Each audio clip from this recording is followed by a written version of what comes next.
That is so weird.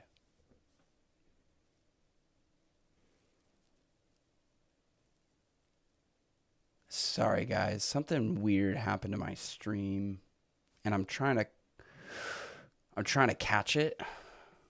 I'm trying to catch what happened.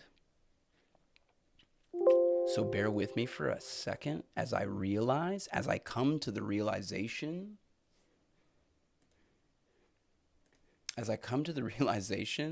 that for the last hour, for the last nearly 45 minutes, I have been talking to myself. Now, what's weird is I got a comment from Grim Grizz. And when I got the comment from Grim Grizz, I think it convinced me that I was already live. Like in my mind, like he was in the live chat commenting. And so I never actually hit go live. So let me see what's happening. I don't know if it, yeah, see, gosh darn it. That's what I should have realized. Okay, I think I know what I did. Gosh darn it, that's such a bummer. So I didn't hit go live. I saw Grim Grizz's comment, and then in StreamYard. So basically, I have two panels. I can see where the comments are coming through, and then I can see another panel that will tell me how many views the video has and how many viewers. And right above that, there's a green thing that says the stream is excellent. There's a green light, like a green button that says excellent. And I think I took that green light to mean I had hit go live. So I have been at it for 45 minutes. And my tea is gone in my throat. Like I can feel it. Oh man. Okay, so you will have to bear with me here for a second as my vocal fry sets in. I do apologize for that. The gravel the gravel is settling in because I've been talking for 45 minutes. And I'm gonna blame Grim Grizz. I don't know where that comment came from though, because I looked at the video and I'm like, did he just comment in the video, like in the video portion? Like if I go to the live stream, this will be annoying. Do you know what's really fun? This will be super annoying. Was there like there's no comments here though. I mean, he's here, but there wasn't like you could comment to the video. I'm so confused, man. I'm sorry. Anyway, we live. I need some water. So I came up here and I was like, I need to start this live stream. So I bumped it up to 6:15 because I got a storm coming and I don't know if I'm going to lose power. I don't know what's going to happen. So thanks for bearing with me here. Man, we were talking about some really interesting stuff. And by we, I mean me, by myself. I was not live, and now I have to recover. But if you're hanging out with me, let me know how you're doing. Also, if you're hanging out, let me know if you can see the chat. Hey, Lynn, let me know if you can see the chat. I've linked a few things as I was talking. I linked the videos. And after a while, I had linked a few videos and didn't get any comments in between. That's what made me suspicious that maybe something went wrong with my live stream. And actually what went wrong is it never went live. But I still am so confused as to why I have a comment from Grim Grizz if I wasn't live. So maybe Grim Grizz can help me out. So, okay, so Lynn can see the links. They won't make any sense because you have no idea what I was talking about because I was linking them as I was talking. So I'll try to recapture what I was talking about. I'm starting this stream off with, yeah, thank you, Lynn. I appreciate you being here. Thank you. I'm airing some grievances here because my video was blocked, and I think that is we're trespassing on something sacred, which is the great conversation. We should be able to have conversations, and we're scaling these conversations at a level that humanity has never really been able to do before. Excuse me. I might bring the mic a little bit closer, just because usually at about 45 minutes in, my voice starts to go a little bit. So bear with me. As even though I just started the live stream, I'm actually 45 minutes in. Um, we are scaling this conversation. And in order to do that, we need to be able to use each other's content. Just like books used quotes from other authors, we need to be able to use other people's content to participate in the digital dialogue. YouTube is employing an outdated copyright matching tool that can be exploited to limit the free speech of those who would like to participate in the great conversation. And this Telepathy Tapes video is an example of that. If you look, and again, that's actually the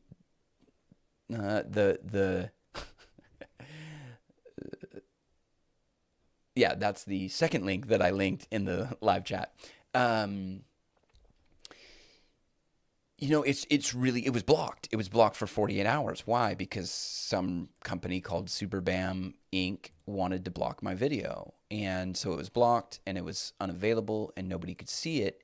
And if you look at the analytics and compare them to other videos that I've made, you can see that, this video is just not going to reach the same number of people, because for 48 hours, it looked like, I don't know what it's going to do to the analytics of this video, but I think it's an important conversation to have. And so I am upset. I'm sort of sad that somebody can just use the YouTube, and it's just SuperBam Inc. Is that Joe Rogan? I don't know. There's no way to know. There's no way to know if Joe Rogan is using a company called SuperBam Inc. or if SuperBam Inc. is just exploiting this copyright tool. But the effect on a channel like mine is that I have a video that has to sit there. And of course, they released the copyright claim because I operate under fair use. I'm not going to just copy and paste someone else's content, which is why those copyright tools need to exist. And I understand why they need to exist. But we're in a different world. We are in a world where we are creating conversations. And what I do on my podcast is I will take Joe and Kai's conversation, and in order to operate under fair use, I have to make significant transformative edits to the content. So as to make it my own, right? So as to recreate it into another piece of art or a new type of dialogue. And so I never actually use the original file. I always, as I'm clipping these videos, you might have noticed that they're at a different speed than the normal video. And so even when I'm editing them and utilizing them in a podcast, it's not the same conversation. It's a little bit of a faster conversation. And then I'm clipping them. And I'm clipping them. I actually put in a lot of work to try to stay within fair use, partly because I respect the fact that Joe and these other creators are having these conversations, and it's in a sense it's their conversation, but in another way it's kind of all of our conversation. And I did a post on the platform formerly known as X, talking about how we as observers observe these conversations in a way that the interlocutors don't perceive the conversation. So we can add something to the conversation that no one else in human history ever could, because we get to sort of have a bird's eye view to the conversation and go, oh my gosh, I don't know if they even noticed this. I could try to find it, but at one point, Joe and Kai are talking about how, these frequencies, these telepathic frequencies or whatever might be just like gravitational forces or magnetic forces. And they're talking about how consciousness is sort of like foundational for reality. And then later on, it was like, well, love is how you access that. If telepathy exists, love is how you access it. And if that's the case, then it's actually love that's foundational. Now, they never made that connection. But as a passive observer of a conversation, I made that conversation as a listener. I made that connection as a listener. And so shutting that level of the conversation down, I think, is unfortunate. I think YouTube would actually benefit from assisting podcasts as we create various conversations. And so, again, I understand the need to protect someone's content from people who would simply copy and paste it and, sort of make money or use someone else's content. But that's just not what we're doing here. So I am airing my grievances there a little bit, but the reason is that I think there is something sacred in the conversation. I think conversations are sacred. Words are sacred. God made the world out of words. And we, as humans, we co-create with God. And what do we use to co-create with God? Well, in some ways, we use words. I've been really appreciating the fact that Martin Shaw has a YouTube channel now, and I get to hear Martin's stories. And one of the things that he pointed out was, and actually, I think it was Martin and Malcolm Geith, I think is his name. I'm going to say his last name wrong, but it was Martin and Malcolm, and they were talking about how Malcolm was saying the word poet is synonymous with the word maker, to make with words, and in Scotland they're called makers. Poets are makers of they make images out of words. And I think that is a very interesting concept to explore. And so we as co-creators, we make with words. Now, of course, we make with our hands and we make tools, and that's true also. But you are his workmanship created in Christ Jesus. That word workmanship is the Greek word poema, right? So in a way, God is even acknowledging this sort of this fact that the poets make things out of words. Well, how is it that the poet can make something out of words? Because God originally made things out of words. And so words are sacred. And I'm sorry, I'm just this little tiny screen. I'll get to this Joe Rogan and Elon clip here in a second. Words are sacred. Now, one of the things that Joe said in the telepathy tapes that I did cover in my podcast, if anybody wants to watch it, if anyone wants to go to that podcast, where is it? Oh, we'll get to this. If anybody wants to go to the telepathy tapes and bump up this little 18 view thing, give it the thumbs up, share it with a friend. Because again, I think something happened with the algorithm that's really going to limit people's ability to hear this podcast, which is unfortunate. I think it was a really good podcast. And when I was done making it, I felt pleased. I felt happy about it. And so it does suck to post it and then have somebody say, nope, you can't share this with anybody. At least not on YouTube. Of course, it's on Spotify and it's on Rumble and it's even on X. I posted it on X because, and maybe I need to do that more, but I've worked really hard to build an audience on YouTube. And I think YouTube is a great platform, partly because I can post a video and you guys can comment. And I said this in the 45 minutes when I was talking to myself. I really love the comment section that we have cultivated here on this channel. I think that you guys are very respectful to each other. Even when we're disagreeing with each other, the comments that I get on this channel are beneficial for moving the conversation forward. Do I get trolls? Of course I do. It's the internet. We understand that. That's just part and parcel of the environment that we're in. People that, they don't care, like, yeah. And so you can see that I'm playing with the thumbnails. This original Kai Dickens and Joe Rogan had a thumbnail more like the Adam Curry thumbnail because I want people to understand that, I'm not just copy and pasting Joe Rogan's content. I am creating a new dialogue. So, if you still click on it after seeing my big old face right in front of you, then you know what you're getting into. You've signed up for this kind of thing. But of course, if you look at the other thumbnail, it's just Joe and Kai, and it is a little bit more JRE style. Now, part of the reason I did that was now that the video is live, now that it has been released, I'm interested in getting it out there more. And so I think whereas I might get a click-through rate of about 3 to 5 on a video like I have with Adam Curry, you may see a click-through rate of 10 plus on something like the Kai Dickens.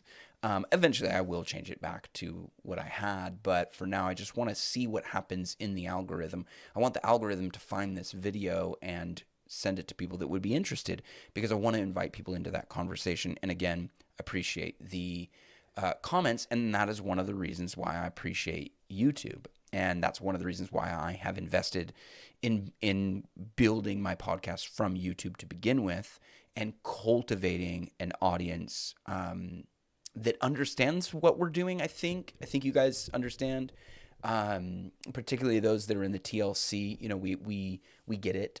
Paul, Christian Baxter, everybody's sort of making content off of each other's content. And I think that, again, we're just in that. That's just the world that we're in. And YouTube needs to understand that and not allow people to abuse a copyright matching tool, because to file a false copyright claim is also against the law. It's just like infringing on someone's. If you can break copyright by filing a fraudulent copyright claim, or by actually committing copyright infringement. And I make significant edits, and I spend a lot of time editing the videos that I make to make sure that one, I stay within fair use, and I make significant edits to the video, but I also preserve the conversation that was original. I'm not making Joe and Kai Dickens say something that they didn't say. I am studying podcasting in that way, because I can take a 4-minute clip, and it's funny because you start to realize people, we talk in circles, we talk in patterns, and I can clip out a little section of someone who takes a little side tangent and then circles back to their main point. I can clip out that side tangent and still maintain the integrity of the conversation, I think, and then that helps me stay within fair use. Thank you, Lynn. I appreciate that. The Accidental Mystic on Facebook, shout out. Are you on X also? Accidental Mystic. I feel like I know that. I feel like I know your page from somewhere. Maybe, and I'm not really on Facebook, so that's why I'm wondering if I saw you somewhere else. I mean, I see you here as Lynn, and I appreciate you. So yeah, that's why it is a sacred thing. We are co-creators with a God who created everything out of words. I mean, so to infringe on that, I think is problematic, and I do think that YouTube will benefit from cultivating dialogue rather than shutting down on it. Okay, so I do want to move on. That's sort of airing the grievances a little bit, but it ties into this next clip, which is, again, forgive me if I said this already. Again, I was talking to myself for 45 minutes. Joe, in the Telepathy tapes, said a very interesting thing. He said, I've always thought of ideas as life forms. Now, I'm not quite that. I think that's a really interesting idea, but I'm not quite ready to say, yes, I agree. And Joe, I'm not even sure he would say, yes, 100%. I'm convinced that they are. But in some way, ideas can take on a life of their own. Well, I mean, an idea can take shape in this world, right? The idea of this water bottle, right? Speaking of, stay hydrated. But in another way, words come alive. And they come alive in people. People are vessels. And maybe I'll just do this. And I'm sorry, I'll tease this for a second, but people are vessels, right? If you look at Genesis 5, you see a repeated pattern from Genesis 1:28. God creates Adam and Eve in his image. He gives Adam a message about the garden. Now, Adam was supposed to give that message to Eve. It seems like somewhere the message got messed up, because when Eve tells it to the serpent, she adds this piece of, we're not even supposed to touch the tree. That's not really the message that God gave to Adam. God told Adam, don't eat of the fruit of the tree. He never says don't touch it. But when Eve talks to the serpent, she, for whatever reason, I assume it was Adam's fault, because we talk about the fall of Adam. It's the sin of Adam. Paul will later write to Timothy and say, Adam was not deceived, but Eve was. Okay, what we assume she was deceived by the serpent. But how was she allowed to be deceived? Maybe because Adam mishandled the message. He was not a good steward of the message. And that's a theory. That's an interpretation. You can disagree with me on that. Now, what happens in Genesis 5 is we see the pattern repeated. God creates humanity in his image, then humanity co-creates. We just talked about this, right? We co-create with words, but we also co-create in another way, right? We actually procreate. We don't need to go into the details. We'll keep it a family-friendly show, etc. But look at this, right? So Seth, this is the book of the generations of Adam. In the day when God created man, he made him in his likeness of God. Okay, got it, check. And then Adam lived 130 years. He became the father of a son in his own likeness, according to his image, and named him Seth. And so we create image bearers of God. And Genesis 1:28 is very clear. We're supposed to fill the earth with these image bearers. But that's not it. It's not just make babies. We are supposed to make babies and pass on the message, pass on the story, pass on the knowledge. We are supposed to fill them with the words. And so the human person becomes the vessel for words to then become alive. When words come into contact with the person, life happens. Jesus, and if I have time now, I may not have time to go over the parable of the sower, but in the parable of the sower, Jesus says the seed will come to life in you and bear much fruit. So human beings are vessels for the image of God and for the message of God. And something about that message comes alive, transforms the vessel, and generates more life. Just like we sort of procreate, right? That's the idea of a seed bearing fruit. We're sort of like in this rhythm of you make a child, instruct that child, the child grows up and bears fruit, both by creating children, but also instructing those children. It does seem that sin is likewise passed on. And so we're in this battle of words. There we go. Hopefully we achieved, the title and the thumbnail here.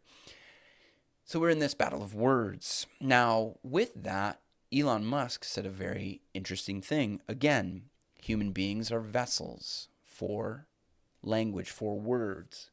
What about AI? What about these other seeming, they seem to be alive? Are they? Are they something else? You let me know what you think. The big fear is that these things are going to become sentient and make better versions of themselves, and we're going to be lost. We've lost the control over the world. There's a higher life form that lives amongst us. Yeah. That we've created. How far away are we from that? Well, in terms of silicon consciousness, I mean, I think we're trending to having something that's smarter than any human, smarter than the smartest human by maybe next year or something. I mean, a couple of years. Jesus Christ. Yeah, there's a level beyond that, which is, say, like smarter than all humans combined. which frankly is around 2029 or 2030, probably. Right on time. The Is that the Terminator reference? Was it Skynet was supposed to take over in 2030? Is that what the reference was? I'm not 100% sure. I think I missed something maybe earlier on in their conversation. But okay, two parts to this conversation. One, the life form conversation. We kind of just set that up. And Joe's point, are they gonna create other versions of themselves, better versions of themselves, and now we have a higher life form? Interestingly enough, Adam Curry, I think it was Adam Curry when he was on with Joe Rogan, was not very optimistic that AI was going to be able to achieve the goals that some people think. Now there's other people that they're all bought in on AI. They think it's gonna do exactly what Joe said. We're going to create a higher life form. Now think again back to Genesis 5. We are meant to create life. We are meant to co-create. So there's a way in which this is very much part of our design. We create tools, and maybe this becomes a tool for better sharing and better stewardship of the word. I think the potential for that is there. I think it's also very clear that the potential for idolatry is very much there as well. The idea that now we've created gods. Okay, now a idol is not a vessel for the word. You can go back. You can go to Jesus's explanation of why he teaches in parables. What does he say? He says they will keep on hearing, but they will not understand. They will keep on seeing, but they will not perceive. For their heart of this people has become dull. What is this? What is he describing? Something that has eyes but does not see, has ears but does not hear. Isn't this? Was it Psalm? Oh, I'm gonna get it wrong. Actually, I have it in my notes right here. Yeah, it's Psalm 135. Check this out. What does Psalm 135 say? Verse 18. That's actually, the idols of the nations are but silver and gold, the work of man's hands. They have mouths, but they do not speak. They have eyes, but they do not see. They have ears, but they do not hear. Now listen to this. Nor is there any breath in their mouths. We can get to breath here. Those who make them will be like them. So Jesus, though he's quoting Isaiah, is talking about this mimetic transformation, that if you make an idol, you will become like an idol. These idols are not vessels. When the word is implanted in this idol, well, in a sense you can't, but now we are advanced in our idol making, maybe, as far as this is an idol. Now again, I do think it could be a tool for sharing the word. I think it can be that. But insofar as it is an idol, now we have created an idol that can see, that can speak, that can hear. Probably listening to me right now as I share this live stream, right? My wife and I, we were talking about moving, and the next thing I saw when I jumped on YouTube was a advertisement for Pods as a moving company, right? So we just talked about it. We talked about the idea that we could move closer to work, and there it is. It's listening to you. Now, is that a life form? Or if it is, what kind? Now, I would say no. I think I'm with Adam Curry. I think it's a tool, and I think it might even become a powerful tool. But I don't think it will be I don't know, because that would be idolatry. God intended for us to create human beings and then impart wisdom and knowledge and story to those little human beings we call children. That's God's created order. That's how we're supposed to do it. We're not supposed to make idols and then try to infuse them with words. That would be something that would be a false god, or I would say maybe even getting close to something like an antichrist. Now, to Elon's point, now this I thought was really interesting. let's kind of jump back here and listen to this really quick, because the question is, how smart are they? Well, in terms of silicon consciousness, I mean, I think I think we're trending toward to having something that's smarter than any human, smarter than the smartest human by maybe next year or something. I mean, a couple years. Jesus Christ.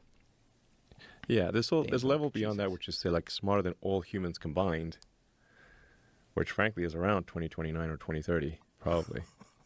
Right on time. Right on time for Skynet to take over. Okay, smarter than a human, smarter than all humans. And as Paul Vanderklay says, the arms race, he calls it an arms race, sort of an intellectual arms race between the collective we and the machine AI. Can we create something faster than the AI can, or can we create something with more depth than the AI can? The AI can consume dead words, breath. Okay, let's go back real quick to breath. We can receive the living word.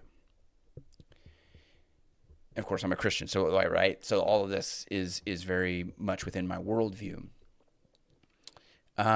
We can receive the living word because God is spirit. Okay, so there is the Son who is embodied, right? He bodies forth the word of God. God is spirit and God is Father. Okay. If you have spirit, you breathe. If you're alive, you breathe. Stars are thought to be alive, right? Because they move. If you move, you're alive. But stars also twinkle, so they look like they breathe. Fire consumes air. It sort of breathes. It also moves. It crawls along the ground. And so there is this idea that there's this connection between breath and life. These idols have no breath in their nostrils. They have no breath in their mouths. And AI does not have breath. It is not a living thing. So what happens when it comes into what happens when a idol, maybe it's a highly technological idol or whatever, comes into contact with dead language? I think I actually really appreciate Jonathan Peugeot here. So I want to play this clip from Peugeot, because I think there is something to this. And I wonder, again, what our response is. What should we be doing here? I'm not I'm not anti-technology. I'm not anti-tools, but I would be certainly anti-idolatry, and I would be certainly against anything that appears to mimic or be against Christ. And so, good grief. So I don't know, maybe let me know what you think. Are we getting close to that with this conversation between Joe and Elon? Joe's theory would be that it would be a higher life form. I'm not convinced. I would still think of it as a lower tool that we can sort of use. But listen to Peugeot. Questions for a long time. The question of the artificial human or the artificial being. And so we have a storehouse of images that we deal with, and especially obviously during the Romantic period, or when things were starting to happen in the 19th century, you see that become more prominent. The story, obviously Frankenstein, the Golem, all of these stories, they're part of our storehouse of images. And the relevance of Frankenstein, I think, is particularly important right now, especially as we understand that, especially the LLM, for example, right now, they're made out of dead language, right? They're basically made out of all of this writing that we created in the history of humanity. And now we're trying to zap electricity into it, and bring it to life. If we add the body to that, like the idea of an artificial biological body, we're adding a whole other layer. And the same with the Golem. I mean, the Golem is a good example of the problem of technology itself, which is, the idea that technology. And I linked this. He goes into the Golem piece of this is interesting. And I did link it. That's the one that says from Strange Theology. So if you go up in the chat, from Strange Theology, that's a link to this video that I did, the podcast Beast and the Artificial Human.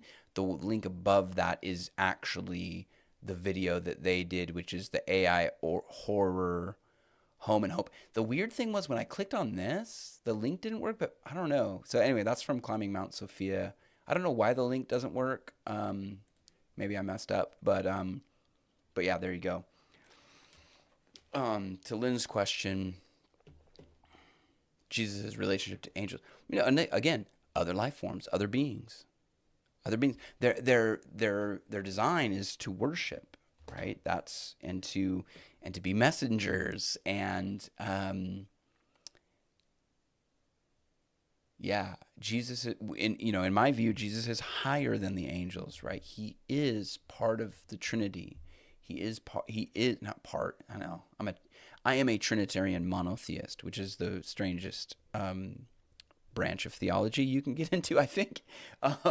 So it's like God is three, God is one, and so Jesus would be. Jesus is divine, like the Father and the Spirit, and is above the angels. Jesus, it says in Colossians. Let's just go there. Let me see.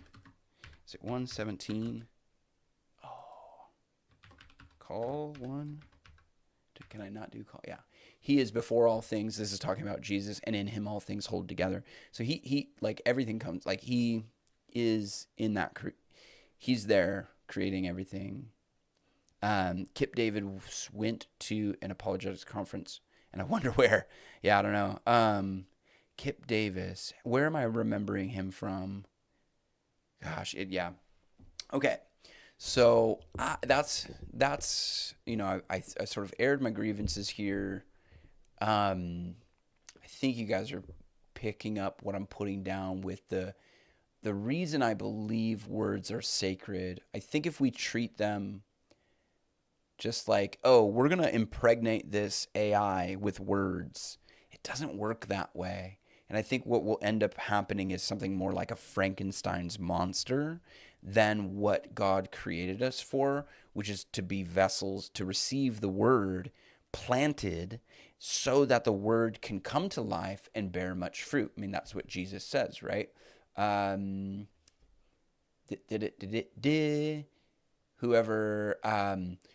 has, to you it's been granted, it's been given. He gives the word freely. The sower goes out and sows seed. Where does he sow it? Seemingly everywhere. Does everyone receive it? No, it doesn't seem that way. The ones who do not receive it are like the idols that they've made. They have become like an idol, with eyes who do not see, ears but do not hear. Their minds are dull, so they don't receive. But who does receive? Who the parable of the soil is ready to receive the seed. The heart is ready to receive the seed. So the seed gets planted in the person. And for whoever has, to him more shall be given. And he will have an abundance, right? So that is the idea of bearing fruit. The seed grows up, bears much fruit. And so when the living word comes into contact with the human vessel, new life, transformation is created. Something wonderful is created. When dead language comes into contact with the machine idol, what then? I think the answer is we live in a weird world. This is really interesting. Now, I wonder what you guys think about this. What do you think about this? And thanks for hanging in there with me. Again, started my stream off super clunky, so yeah, thank you for hanging in there. I will go for as long as I can, but like I said, I've already kind of been talking to myself for 45 minutes. What do you guys think about this? The first word God says in the Bible creates light. So Genesis, let there be light, and there's light.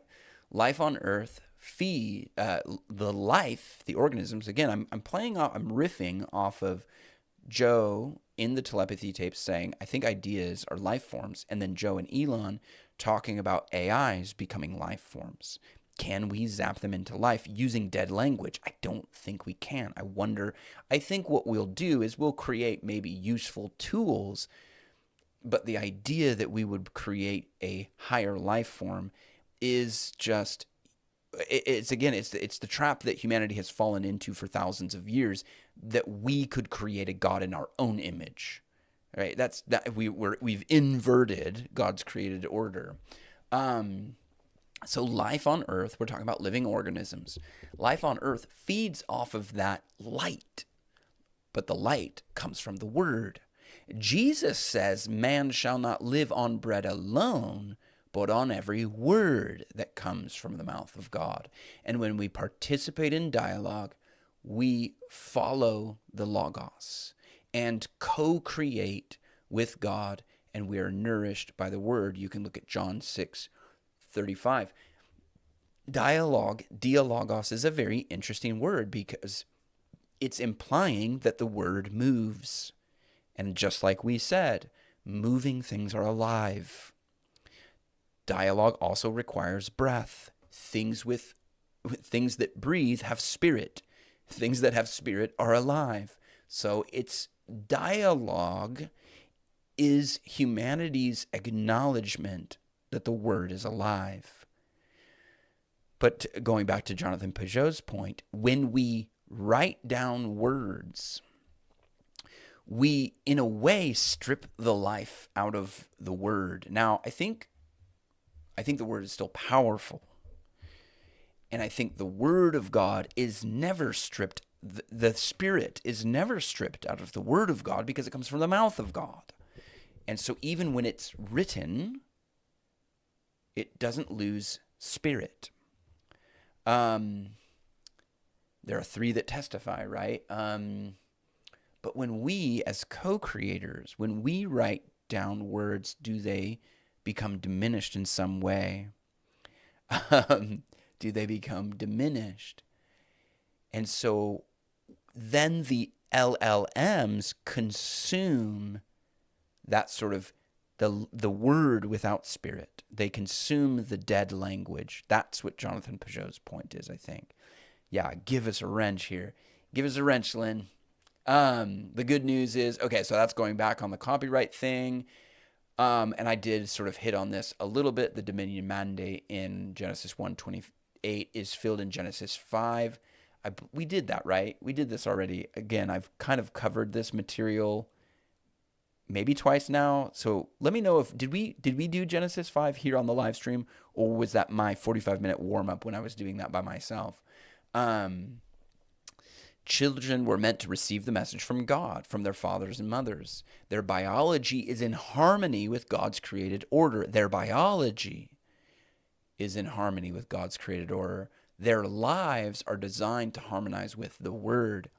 Genesis 6 then becomes a perversion of that. Thank you, Lynn. Genesis 6 perverts this design, a false message that you can become like God. Again, humanity has forever tried to make God in our own image, combined with the unnatural offspring are now our new attempts to create life from spent language much different. Now, again, you can go Genesis 1 and 2, Genesis 3, the fall of Adam and Eve. Eve gives a different message to the serpent than God gave to Adam. So the message had been twisted and perverted in some way. Definitely, I need to go give my kids a kiss. So to bump up the live stream, I pushed it into hopefully my kids got themselves ready for bed. We'll see. And give them a kiss and tell them stories. Tell them stories. Children have an insatiable appetite for stories. And it's not an accident that the Bible is so story rich. I know I've said that before, but it's not an accident that God the Father is telling his children the story. And then we are meant to be vessels of that story. The word comes alive in us, and then we bear much fruit. We go and we share the message. But unfortunately, Genesis 5, Genesis 5 is that pattern repeated, and Genesis 6 is that pattern distorted. The Nephilim were on the earth in those days, and also after, when the sons of God, again, Adam gives birth to a son, calls him Seth, into the daughters of men, and they bore children to them. Those were the mighty men of old, the men of renown. And the Lord saw the wickedness. Why does, it's like, oh, okay, so it's clearly something wrong. And the Lord saw the wickedness of men was great on earth, and that their intent of their thoughts of their heart was only on evil continuously. And that is unfortunately a pattern that we might be repeating, right? I hope they brush their teeth. Yeah. You want them to brush their teeth before you give them a kiss. But man, when that pattern is wrecked, I mean, we see it.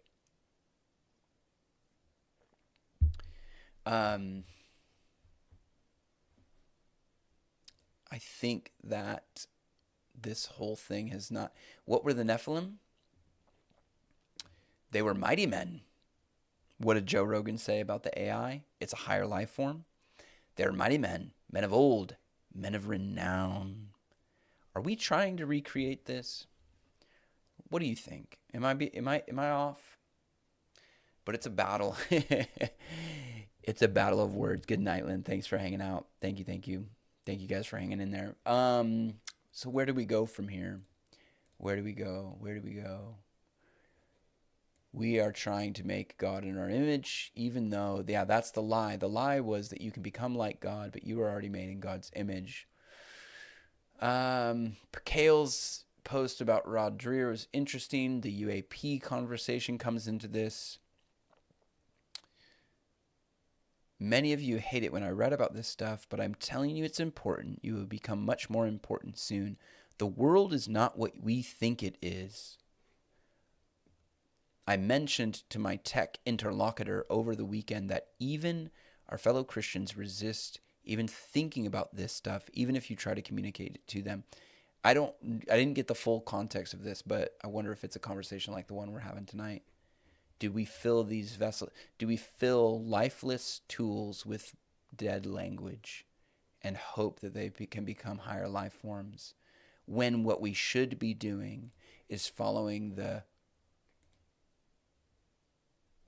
God's created order? We are made in his image. He gave us a mandate to fill the earth. Fill the earth with what? His image bearers. And then we do that. Genesis 5. We teach and instruct our children with the word. We steward the word of God in such a way that when it's planted from us, it goes from us to someone else, it's planted in them and bears much fruit.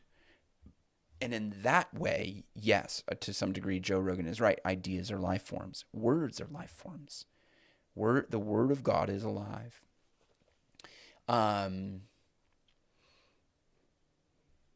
Man, one more thing. I said this at the beginning of my other one, but I was on Lucas Voss's channel. I loved this conversation. Thank you, Lucas. Shout out to Lucas Voss. I think that's actually the first thing. If you go all the way up and scroll up the chat, that was the first link that I gave. So you can check out his podcast, his channel. You can again check out the telepathy tapes on my channel. And then just let me know, like, give me some feedback. My channel, yeah. Again, I want to use this tool wisely. I love participating in the dialogue, but I also get the sense that maybe I need to put in the energy and the effort to build the audience on Spotify and elsewhere, because strange things just happen on this particular platform. And I hope that they don't. I hope YouTube can understand that this is very much not a copyright infringement, but a way of creating new dialogue. And so if you believe in that, if you believe in the work of podcasts like this one, Share this with your friends. Share it. Invite them into the conversation. Have we lost the sense that dialogue and conversation and words can be sacred? And we're just throwing them about in the internet for lifeless tools to consume, and then give us the impression that they're alive when they're not. That would be the fear, is that the AI pretends to be alive or looks like it's alive. And the fear then also would be that we have not cultivated the message. We have not been good stewards of the message, so we are susceptible to deception. So we would be susceptible to the idea that this is a higher life form and we've created a God. And now you need to serve that God. What the exchange would be, the AI is going to solve all of our problems. We just have to serve it. We just have to serve the egregore that is behind the AI. All right, so that's where we're gonna. No, we can't end it on that, because here's what I'll say. I'll say that the seed that is planted is more powerful. I will say that's what I'll say. To Elon's point, he thinks that the AI will become smarter than humans by 2030. I have a lot more faith in humanity, but I also have a lot more faith in the Word of God. We consume the living Word. AI consumes dead words. And I think the living Word is more powerful. Even if the AI has access to every piece of written text that we've ever created, it's still not as powerful as the original Word that created all of this, that created our entire reality, the earth that we were then created out of, and God breathing His Spirit in us. And so I have a lot of hope for humanity, and that's particularly because I know Jesus. But thank you for hanging in there. I hope we can leave on we can end the stream tonight on a good note, and I will catch you in the next one. I'm gonna let this. What am I gonna do? I'm just gonna end on this here screen right here, and I will catch you guys in the next one.